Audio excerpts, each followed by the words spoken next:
الحمدللہ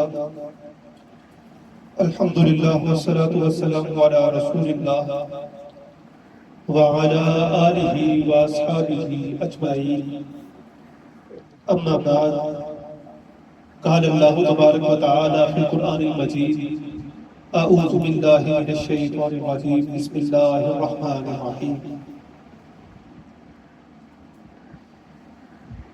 یا ایہا الذین آمنوا هل ادلکم علی تجارت تنجیکم من عذاب علیم۔ صدق اللہ العظیم۔ ایک دفعہ سورہ فاتحہ کی تلاوت کر کے نبی مکرم صلی اللہ علیہ وآلہ وسلم سے پاک بارگاہ میں ہدیہ عقیدت پیش کریں۔ اعوذ باللہ من الشیطان الرجیم بسم اللہ الرحمن الرحیم الحمدللہ رب العالمین الرحمن الرحیم مالک یوم الدین ایاک نعبد و ایاک نستعین اهدنا الصراط المستقيم صراط الذين أنعمت عليهم غير المغضوب عليهم ولا الضالين آمين۔ الصلاة والسلام عليك يا سيدي يا رسول الله، الصلاة والسلام عليك يا سيدي يا نبي الله، الصلاة والسلام عليك يا سيدي يا محبوب الله، وعلى آلك وأصحابك يا سيدي يا شفيع المذنبين۔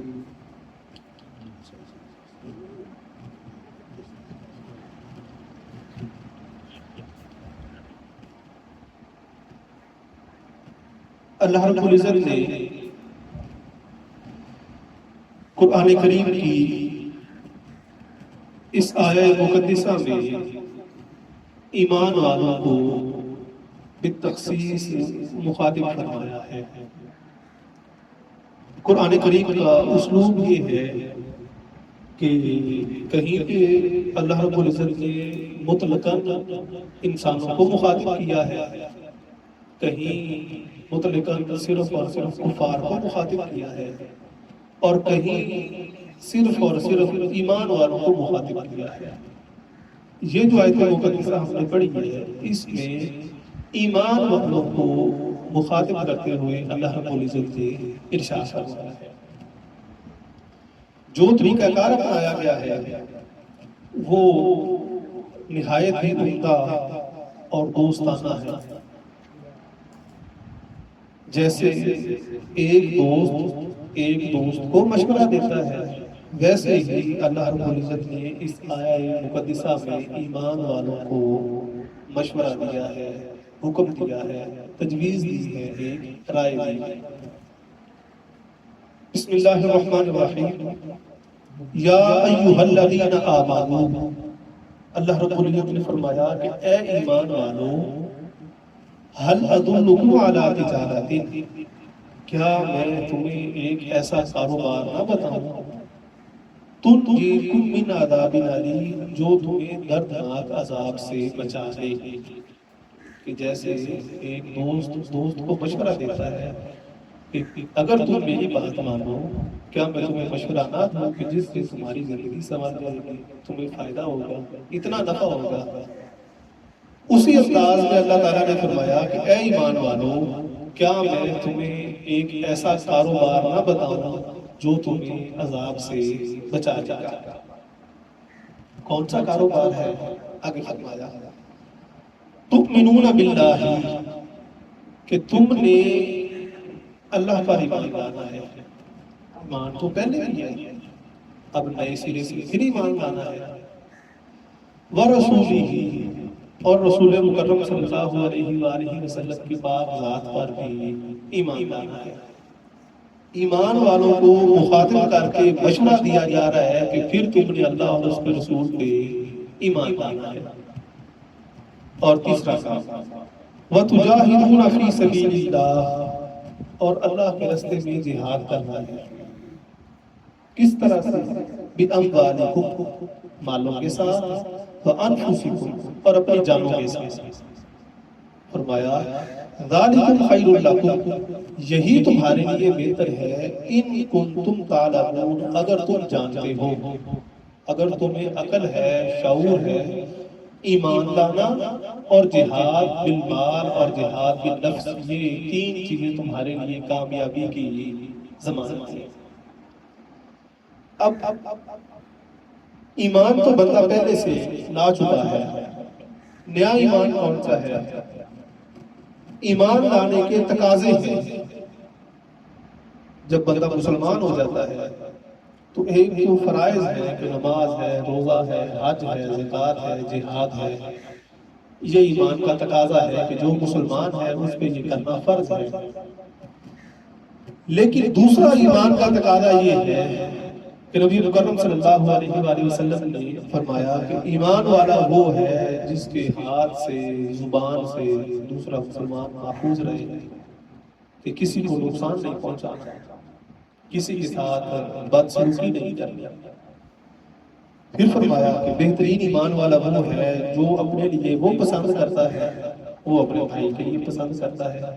یہ ایمان کا تقاضا ہے، فرض نہیں ہے لیکن ایمان اس چیز کا تقاضا کرتا ہے۔ اللہ رب العزت نے فرمایا کہ ایمان اللہ اور اس کے رسول پہ لانا ہے، کیسے کہ جو اس کے تقاضے ہیں وہ تم نے پورے کرنے۔ فرائض میں معافی ہے، نماز نہیں پڑھی اللہ تعالیٰ مہربان معاف کر دیا، اس کی اپنی مرضی ہے۔ روزہ نہیں رکھا وہ معاف کر دے، حج نہیں کی تو معاف کر دے گا۔ ہاں جو حقوق اللہ کے بعد حقوق العباد ہے، جو بندوں کے حقوق ہیں وہ پورے کرنے ضروری ہے۔ ایمان بندوں کے لیے آیا ہے، بندوں کا بندوں کے ساتھ تعلق بہتر کرنے کے لیے آیا ہے۔ جو بندہ بندوں کے ساتھ اچھا رویہ نہیں رکھتا، کیسے ممکن ہے کہ اللہ رب العزت کی ذات کے ساتھ رویہ اچھا رکھے؟ مثال کے طور پہ میاں صاحب نے ایک بندے کو بھیجا کہ فلاں بندے کے پاس میرا پیغام لے جاؤ یا اسے جا کے میرا نام دے دینا۔ وہ بندہ وہاں پہ گیا، جانے کے بعد وہ جس بندے کے پاس گیا ہے اس نے اس کی بات نہیں سنی، اس کو اچھا رسپانس نہیں دیا۔ اب چاہیے تو یہ تھا کہ وہ اس وجہ سے اس کی عزت کرتا جس نے اسے بھیجا تھا۔ جب وہ اس کی عزت نہیں کر رہا تو میاں صاحب نے پھر یہی کہنا ہے کہ جب اسے مجھے بھیجے ہوئے کی بات سمجھ نہیں آئی تو میں نے اسے کہا کہ کیا کرنا ہے، میری بات اسے سمجھ نہیں آئی تھی۔ یہی چیز ہے کہ اللہ تعالیٰ فرماتا ہے کہ ایمان تو تم لائے ہو، ایمان لانے کے بعد میرے بندوں کے ساتھ اگر تمہارا رویہ اچھا ہے تو کل میرے ساتھ تمہارا رویہ اچھا ہے۔ اگر میرے بندوں کے ساتھ تمہارا رویہ درست نہیں ہے تو پھر کیسے ممکن ہے کہ تم میرے بارے میں اچھا گمان رکھو گے؟ یہ کوئی نماز، روزہ، حج، زکوٰۃ ایکسرسائز تو ہے نہیں کہ صرف اور صرف پورا ایک عمل ہے اس کو کرنا ہے، نہیں، اس کا ایک تقاضا ہے۔ حج یا عمرہ، اس کے اندر کیا چیز ہے؟ خانہ کعبہ کے ساتھ چکر لگانے ہیں۔ اب وہ ہے عمارت بنی ہوئی اینٹ کی، اللہ رب العزت تو مقید نہیں ہے کہ اللہ رب العزت تو کہتا ہے کہ میں بندہ مومن کے دل میں سمجھتا ہوں، میں خانہ کعبہ میں نہیں ہوں، وہ جو اس کے گرد چکر لگا رہا ہے۔ رومی فرماتے ہیں یہ حضرت ابراہیم علیہ السلام کا اخلاص ہے، ان کی محبت ہے، ان کی دعا ہے جو اللہ تعالیٰ نے قبول فرمائی ہے کہ باری تعالیٰ میں نے یہ تیرا گھر تعمیر کیا ہے، یہاں پہ لوگوں کو لے کے آنا تیرا کام ہے۔ اللہ رب العزت نے فرمایا قیامت تک لوگ یہاں پہ آتے رہیں گے، میں تمہارے اخلاص کو پسند کر رہا ہوں۔ صفا مروہ پہ جو 7 چکر لگانے ہیں وہ حضرت ابراہیم علیہ السلام کی زوجہ نے لگائی ہے، وہ نبی بھی نہیں ہے، ولی بھی نہیں ہے، ایک نبی کی بیوی ہے، ایک نبی کی والدہ ہے۔ پانی کی تلاش میں انہوں نے 7 چکر لگائے ہیں۔ اللہ تعالیٰ نے حج اور عمرے کا حصہ بنا دیا، کس وجہ سے؟ کہ وہ اخلاص کے ساتھ تھے۔ یہی وہ عمل ہے کہ ہر چیز اخلاص کے ساتھ بندے کے ساتھ متعلقہ ہے کہ وہ عمل اللہ رب العزت کو نہ ان 7 چکروں کی ضرورت ہے، نہ اس طواف کی ضرورت ہے، صرف اپنے بندوں کے عمل کو پسند کر کے اس نے کہا کہ جیسے میرے بندے نے کیا ہے ایسے ہی تم نے کرنا ہے۔ اسی طرح سے جب انسان بندے کی عزت کرتا ہے تو وہ پھر فلاح پا جاتا ہے، کامیابی حاصل کر لیتا ہے۔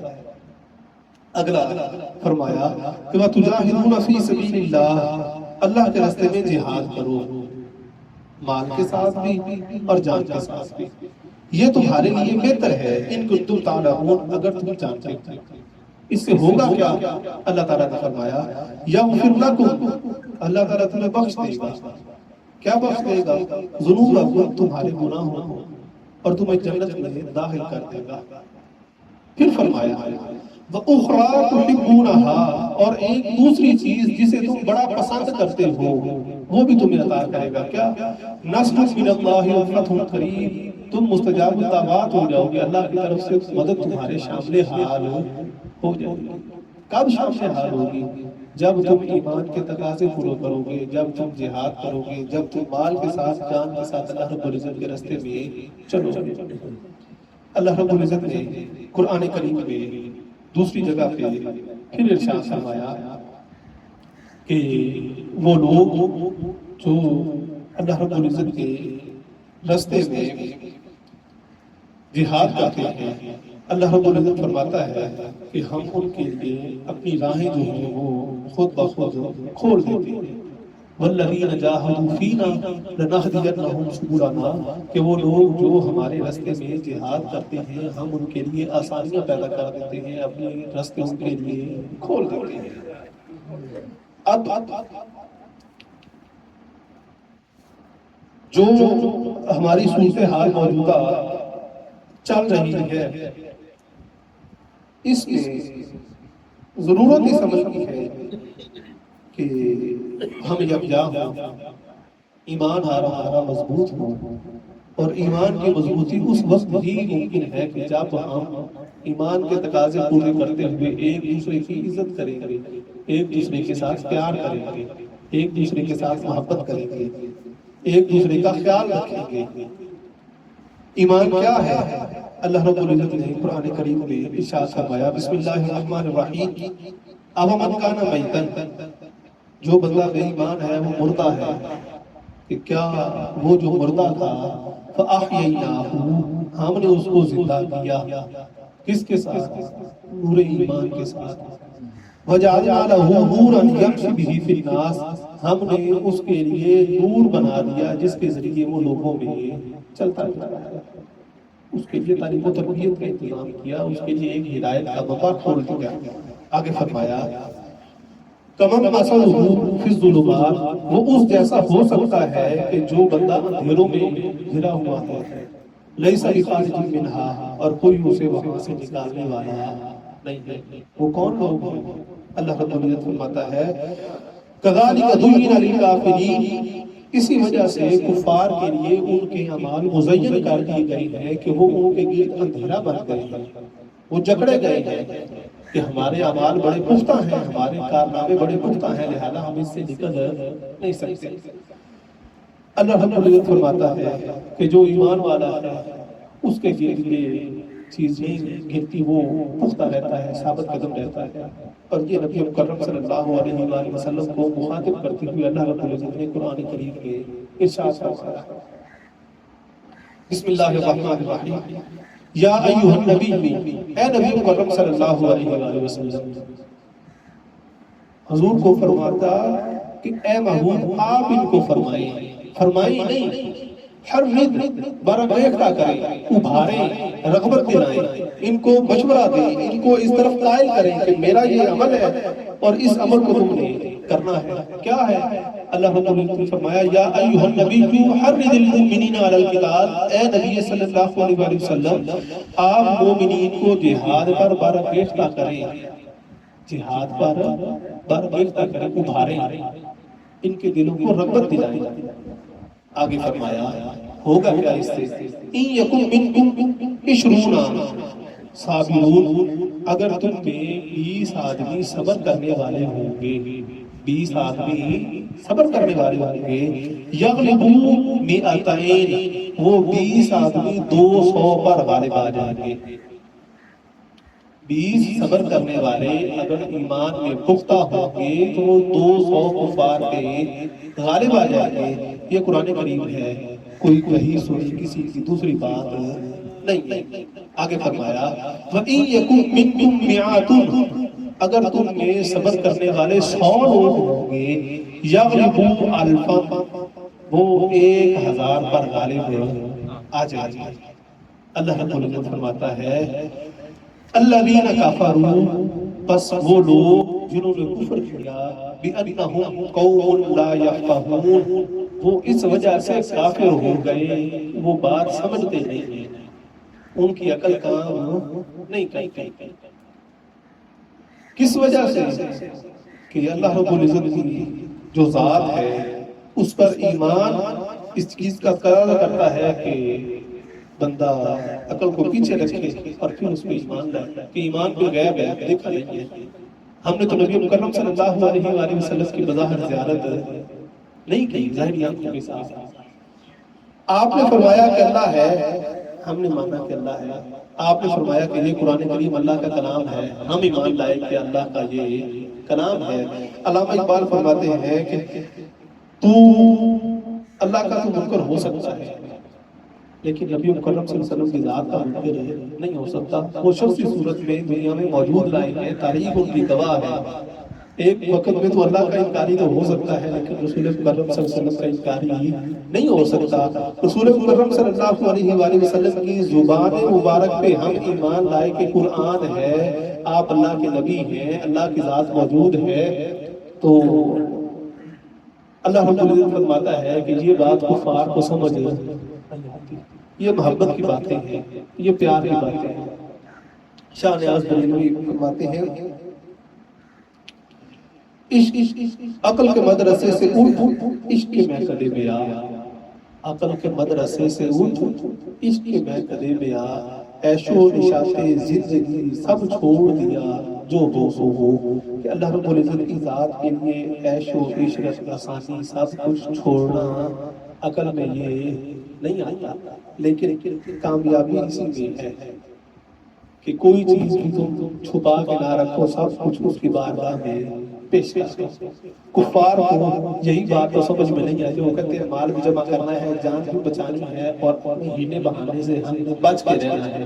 ایمان تقاضا یہ کرتا ہے کہ جان جانی چاہیے، شہادت حاصل ہونی چاہیے، میں نے جیسے بھی ہے سر دینا ہے، جیسے بھی ہے میں نے سارا اللہ رب العزت کی بارگاہ میں پیش کرنا ہے۔ وہ نہ مال دیکھتا ہے نہ اولاد دیکھتا ہے، وہ صرف اور صرف اپنی جان دینے پہ تلا ہے، تو باقی سب کچھ بھی نہیں میرا ہے، جان بھی اس کی ہے اور اسی کی بارگاہ میں نے پیش کر۔ اس نہج پہ اس حد پہ بندہ اس وقت آتا ہے جب اس کا دل صاف ہوتا ہے، جب اس کا دل پاک ہوتا ہے۔ دل کی پاکیزگی جو ہے وہ ایمان کے نور سے میسر آتا ہے۔ ایمان کا نور بندے کے دل میں اس وقت جلوہ گر ہوتا ہے جب بندے کا دل نجاستوں سے غلاظتوں سے پاک صاف ہو جاتا ہے۔ اسی وجہ سے تو قرآن کریم میں اللہ رب العزت نے فرمایا کہ میرے لیے محبوب صلی اللہ علیہ وآلہ وسلم تمہیں قرآن کریم پڑھ کے سناتے ہی نہیں ہیں بلکہ تمہارے دلوں کو پاک صاف کرتے ہیں۔ وَيُزَكِّيهِمْ ان کے دلوں کو پاک صاف کرتے ہیں۔ وَيُعَلِّمُهُمُ الْكِتَابَ وَالْحِکْمَةَ پھر انہیں قرآن کریم اور حکمت کی باتیں سمجھ آتی ہیں جب ان کا دل آلائشوں سے پاک ہوتا ہے۔ قرآن کریم میں فرمایا گیا کہ یہ قرآن کریم پڑھ کے بہت سے لوگ جہالت میں بڑھتے چلے جاتے ہیں۔ کیوں بڑھتے چلے جاتے ہیں؟ کہ ان کا دل پاک صاف نہیں ہوتا۔ اگر دل پاک صاف ہو تو پھر قرآن کریم سمجھ آتا ہے۔ مولانا روم اس پہ حکایت نقل کرتے ہیں۔ آپ فرماتے ہیں کہ رومی اور چینی یہ دو قومیں بڑے عروج پہ رہے تھے۔ رومیوں پہ بھی بڑا عروج رہا ہے، چینیوں پہ بھی بڑا عروج رہا ہے۔ اب دوبارہ پھر چینیوں کے اوپر وہ عروج واپس آ رہا ہے جدید ترقی کی صورت میں۔ آپ فرماتے ہیں کہ دونوں کے درمیان مقابلہ ہوا کہ اپنا اپنا فن دکھاؤ۔ چینی چونکہ نقش و نگاری کے بڑے قائل ہیں، وہ بڑے بڑے نقش اور عمارتیں اور بڑی پیچیدہ چیزیں بناتے ہیں، انہوں نے وہ نقش دیوار کے اوپر بنانا شروع کر دی۔ مصوری کا مقابلہ تھا۔ اب ہوا یوں کہ چلتے چلتے چلتے چلتے وقت مقررہ آ گیا اور جو رومی ہیں وہ صرف اپنی دیوار ہی صاف کر رہے ہیں، بنایا انہوں نے کچھ بنایا کچھ بھی نہیں ہے، صرف اپنی دیوار صاف کی ہے اور وہ روزانہ صاف ہی کرتے چلے جا رہے ہیں، اسے مانج رہے ہیں، دھو رہے ہیں، صاف کر رہے ہیں اور صاف کرتے ہی چلے جا رہے ہیں۔ وہ اپنا کام کر رہے ہیں، وہ صرف صفائی پہ لگے ہیں۔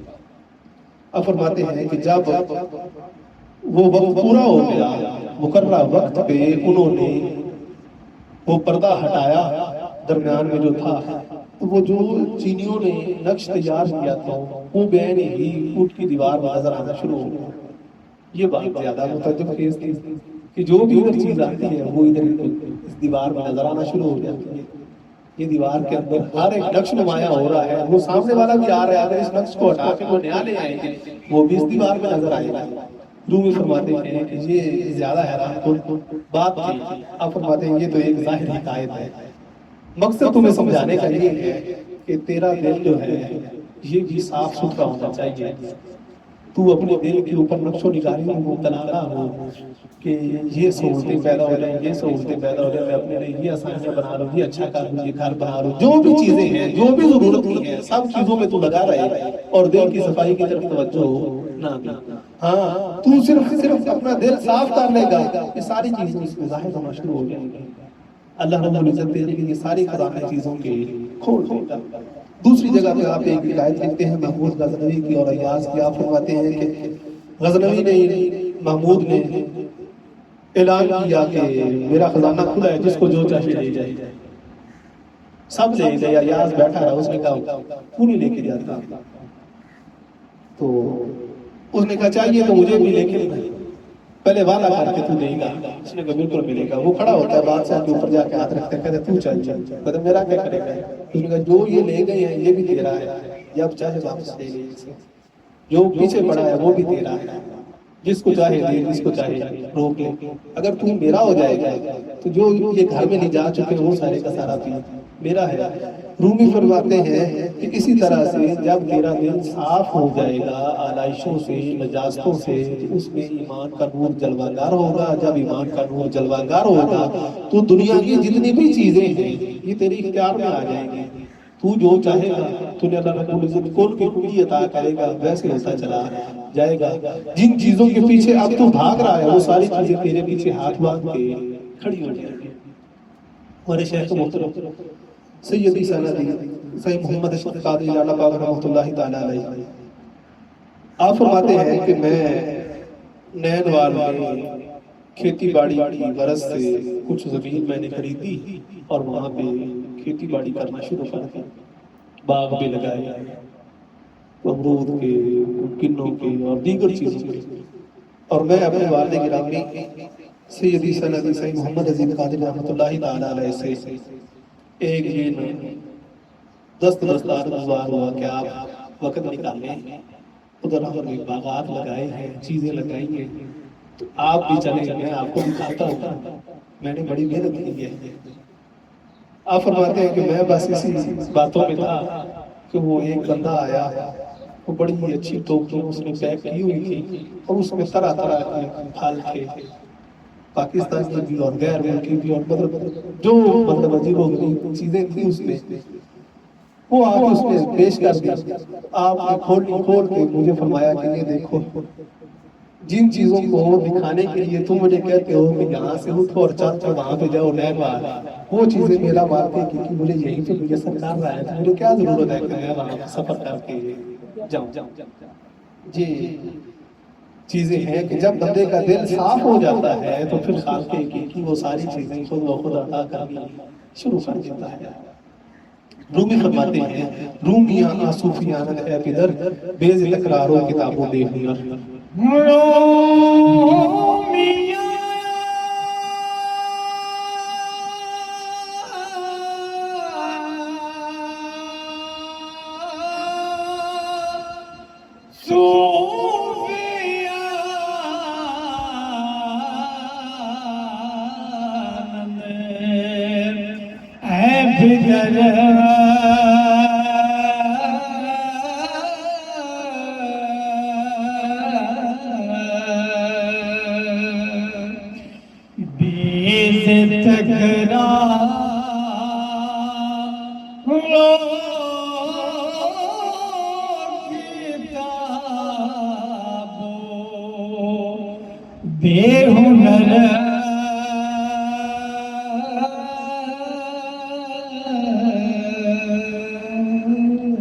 بسم اللہ الرحمن الرحیم. اللہ رب العزت نے قرآن کریم میں ارشاد فرمایا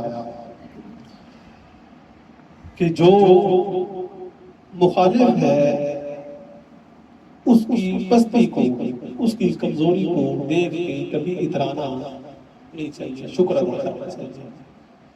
بسم اللہ الرحمن الرحیم۔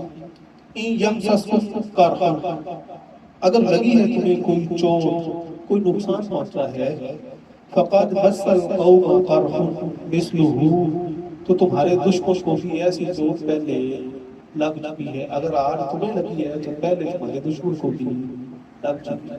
آگے فرمایا تلک الایام نداولها بین الناس، یہ دن ہے جو ہم لوگوں کے درمیان پھیرتے رہتے ہیں، کبھی عروج، کبھی زوال، کبھی پستی، کبھی بلندی۔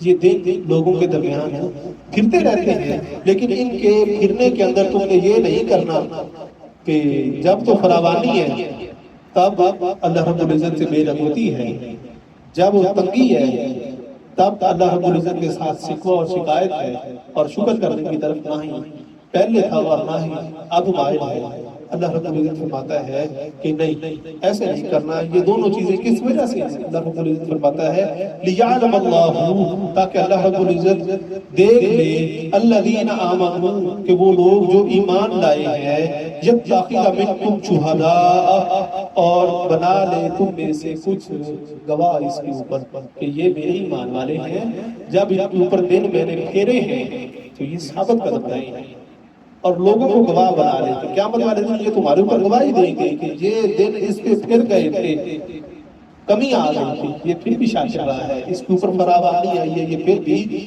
شاکر رہا ہے۔ آگے فرمایا واللہ لا يحب الظالمین، اللہ رب العزت ظلم کرنے والوں کو دوست نہیں رکھتا۔ ہو ایمان والا اور ہو ظلم کرنے والا، کس کے اوپر؟ اپنی جان کے اوپر۔ کیسے؟ ناشکری کر کے، کیسے؟ اللہ رب العزت کی ذات کے ساتھ شکوے کر کے نہیں، شکوہ نہیں کرنا، شکایت نہیں کرنی، ناشکری نہیں کرنی، بلکہ شکر ادا کرنا ہے۔ جیسے جیسے شکر ادا کرو گے ویسے ویسے برکت آئے گی، ویسے ویسے کام بڑھتا چلا جائے گا۔ رومی فرماتے ہیں کہ رومیاں آصوفیانت اے پدر، کہ اے بابا، رومی وہ صوفی ہیں، وہ صاف لوگ ہیں، کیسے ہیں؟ بے تکراروں کتابوں بے ہنر، جنہوں نے نہ کوئی کتاب پڑھی، نہ انہوں نے کوئی تکرار کیا، نہ انہوں نے زیادہ علم حاصل کیا، کیا کیا؟ نہ ہی انہوں نے کوئی زیادہ لمبی چوڑے فن حاصل کیا کیا ہے؟ آپ فرماتے ہیں انہوں نے اپنے سینوں کو صاف کیا ہے، اپنے سینوں کو حرص سے، بغض سے، لالچ سے، ریاکاری سے، کینے سے، جھوٹ سے، جو بھی نجاستیں ہیں سب چیزوں سے انہوں نے صرف اور صرف اپنے سینے کو صاف کیا ہے۔ جب وہ ساری چیزوں سے صاف ہو گئے ہیں تو اللہ رب العزت کی ذات کا عکس ان میں نمایاں ہو گیا ہے۔ جب اللہ تعالیٰ کا عکس ان میں نمایاں ہو گیا ہے، لوگ کہنے لگے کہ یہ ولی اللہ ہے، یہ اللہ کا دوست ہے، میں اس کے پاس جب بیٹھتا ہوں تو مجھے بڑا سکون ملتا ہے تو وہ بندہ لیکن ایسا بندہ ہے کہ بڑا وہ با اثر ہے، جو بھی بات وہ کرتا ہے دل میں اترتی چلی جاتی ہے۔ آپ فرماتے ہیں کہ یہ اس وجہ سے ہے کہ انہوں نے اپنے سینے سے حرص، بغض اور لالچ کو دور کر دیا ہے اور سینہ اپنا صاف کر دیا ہے۔ آپ فرماتے ہیں کہ جو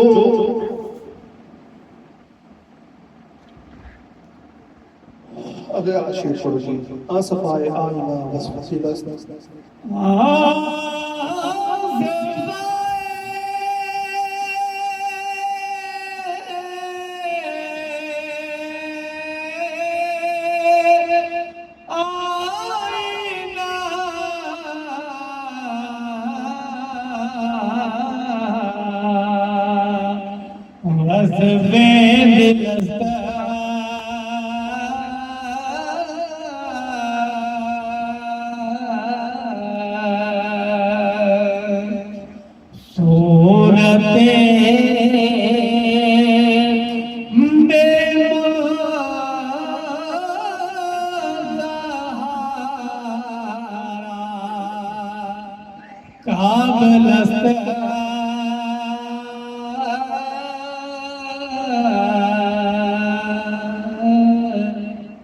فرماتے ہیں آصفائے آئینہ وصف دلست، شیشے کا صاف کرنا یہ دل کی بھی صفت ہے کہ جیسے شیشہ صاف ہوتا ہے ایسے ہی بندے کا دل بھی صاف ہوتا ہے۔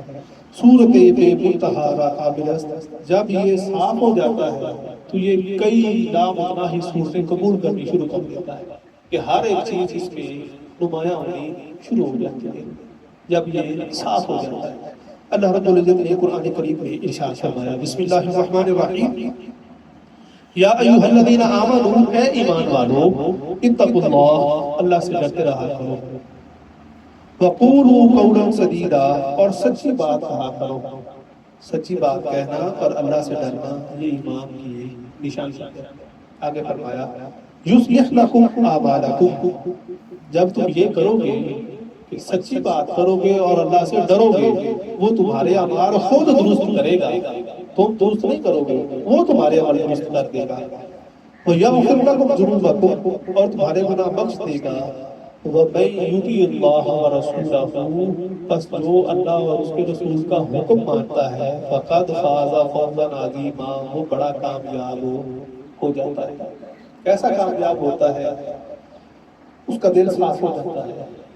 جب اس کا دل صاف ہو جاتا ہے پھر وہ کیا چیز اٹھاتا ہے؟ اللہ تعالیٰ نے آگے آیت مقدسہ میں وہ فرمایا، اِنَّا أَرَدْنَا الْأَمَانَةَ عَلَى السَّمَاوَاتِ وَالْأَرْضِ، بے شک ہم نے اپنی امانت پیش کی آسمانوں پر، زمینوں پر، والجبال، اور پہاڑوں پر، فَأَبَيْنَا أَن يَحْمِلْنَهَا، بس انہوں نے انکار کر دیا کہ ہم یہ نہیں اٹھا سکتے، وَاشْفَقْنَ مِنْهَا، اور ڈر گئے، وَحَمَلَهَا الْإِنسَانُ، لیکن اس کو انسان نے اٹھا لیا۔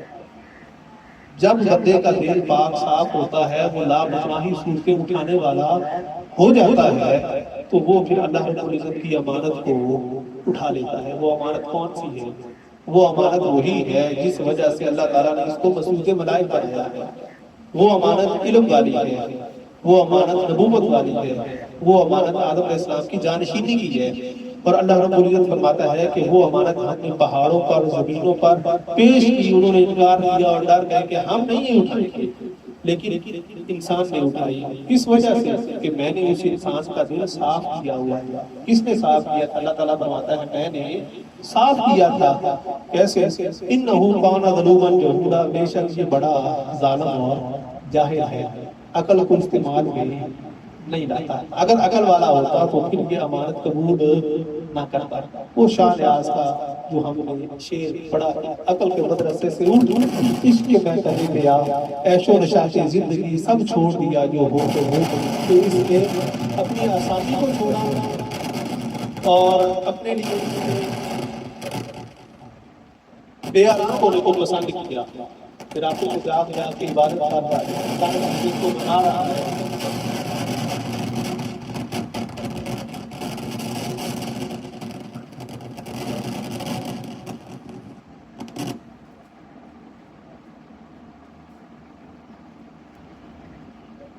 بسم اللہ الرحمن الرحیم، وَحَمَلَهُ الْإِنسَانُ، اور اس کو انسان نے اٹھا لیا، انہو کان ظلوما جہولا، یہ بڑا ظالم اور جاہل ہے۔ اس نے عقل کو استعمال نہیں کیا، بلکہ اس نے اللہ رب العزت کے جو اس امانت والے حکم ہے اس کو اٹھا لیا۔ رومی فرماتے ہیں کہ جب دل صاف ہو جاتا ہے تو یہ لامتناہی صورتیں قبول کرنے والا بن جاتا ہے۔ اس کے اوپر آپ مثال دیتے ہیں، آپ فرماتے ہیں کس نیابت بر دل ایشان ظفر، بر صدق آیت ضرر نئے بر گہر، کیونکہ جو دل ہے اس پر کوئی بندہ قابو نہیں پا سکتا۔ دل کے اوپر قابو نہیں پایا جاتا۔ اگر یہ کسی دنیاوی چیز کے پیچھے لگ جائے تو اسے نہیں چھوڑتا۔ کبوتر باز ہے، جتنا مرضی اسے روک لو وہ باہر نہیں آئے گا۔ کوئی شخص کسی بندے کی محبت میں گرفتار ہے تو وہ یا اس سے جدا ہوگا، اس کا دل ہڑپڑانا شروع ہو جائے گا۔ جس چیز کے ساتھ محبت ہے، آپ فرماتے ہیں کہ جو دل ہے اس پہ قابو نہیں پایا جا سکتا۔ بر صرف آیت ضرر ہے بر گوہر، جو ضرر ہے، جو تریڑ ہے، جو نشان ہے، وہ بیرونی سپی پہ تو آتی ہے لیکن اندر موتی پہ نہیں آتی۔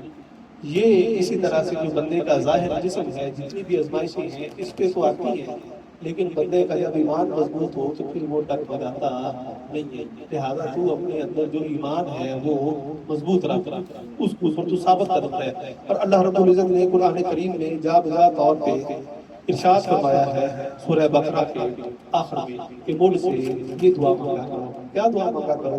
بسم اللہ الرحمن الرحیم. ربنا اے ہمارے رب لا تؤاخذنا ان نسینا او اخطانا، ہمیں تو نہ پکڑ اگر ہم بھول گئے ہیں، او اخطانا یا خطا کر بیٹھے ہیں. ربنا اے ہمارے رب ولا تحمل علینا اسرا کما حملته علی الذین من قبلنا، ہم پر بھاری بوجھ نہ ڈال جیسے تو نے ہم سے پہلے لوگوں پر ڈالا. ربنا ولا تحملنا ما لا طاقت لنا به، اے ہمارے پروردگار ہم پر وہ بوجھ نہ ڈال جس کی ہم اٹھانے کی قوت نہیں رکھتے. واعف عنا، ہم سے درگزر فرما. واغفر لنا، اور ہمیں بخش دے. وارحمنا، اور ہم پہ رحم فرما. انت مولانا، تو ہمارا دوست ہے. فانصرنا علی القوم الکافرین، بس تم کفار پہ ہماری مدد فرما. آج بھی انہی کفار کے ساتھ ہمارا مقابلہ بھی ہے اور ہمارا پالا بھی پڑا ہے.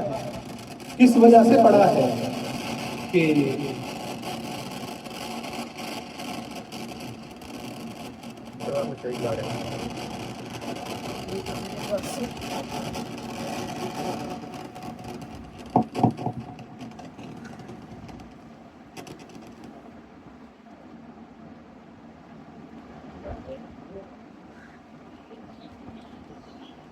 بسم اللہ الرحمن الرحیم.